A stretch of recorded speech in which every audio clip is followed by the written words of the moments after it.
personal question, but had, be editing an anthology together and you really want one story in it, she really doesn't want that story. Is it ever like gone to bed angry?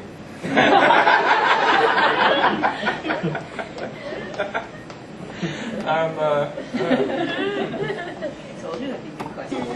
We usually reach a mutually amicable compromise of some sort.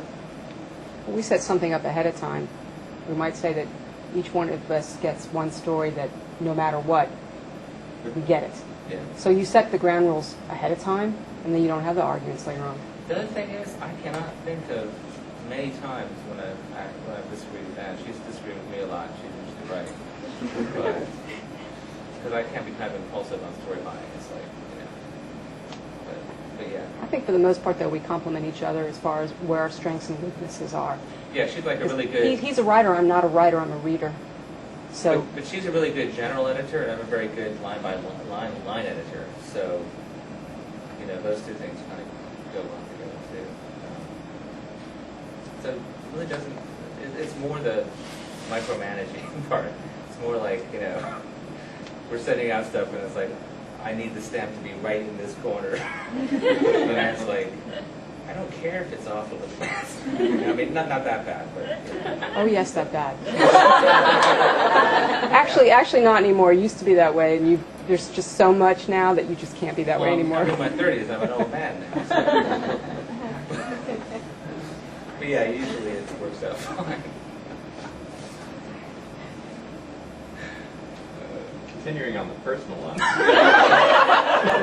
So Jeff, tell us about your father. Your father is a scientist, and it sounds like you've had a very supportive, traveling family life. Yeah, I mean, there's lots of different questions I could ask about that. Have you? Yeah. Did you ever have a moment where you went like, "Dad, I want to be a fiction writer," and you went, "Yeah, what? pretty much." Yeah, no, he wanted me to be a scientist, but yeah. For a while I pretended I wanted to be a marine biologist.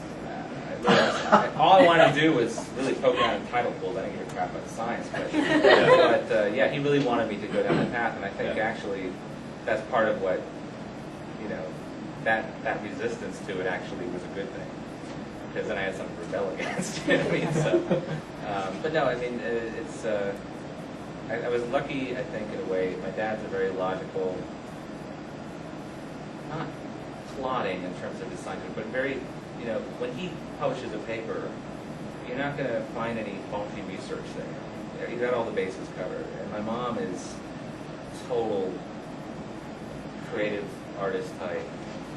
I mean, she's right now in France studying French graveyard art for a PhD for like last 7 years. She once called me after she'd been arrested by the police because she'd forgotten the time. She got locked into one of the graveyards. She was doing a rubbing and she just lost track of time. And she calls me and said, like, I got arrested. You wouldn't believe how many strange people there are in French graveyards after dark.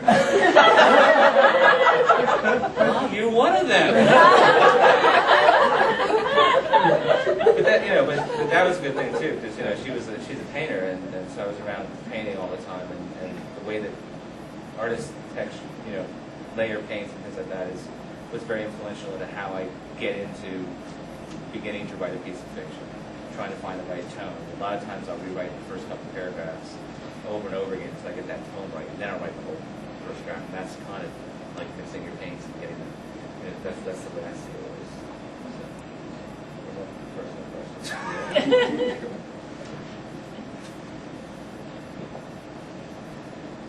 Write things that are very vivid depictions, and I just wonder how much of that do you get into your head before you start writing, or does it just kind of accumulate as you're writing along? It kind of tends to accumulate. The one thing about my fiction is there seem to be charged images in them, which is say images which are automatically layered or symbolic in some way.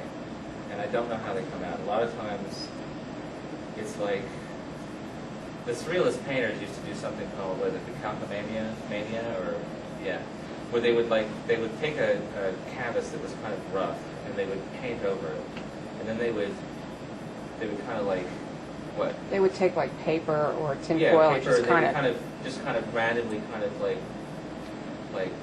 make impressions on it. And then they would look at that and they would see what natural images were there, and then they would enhance that, and that's where their paintings would come from. That they would just enhance whatever random thing looked like, you know, whatever. And sometimes when I write, I'll look back at the rough draft, and there will be those types of things in there. Very charged images that are layered and not just an image but something else, and then I'll just try to enhance and draw that out more. So that's not something I really think about a lot.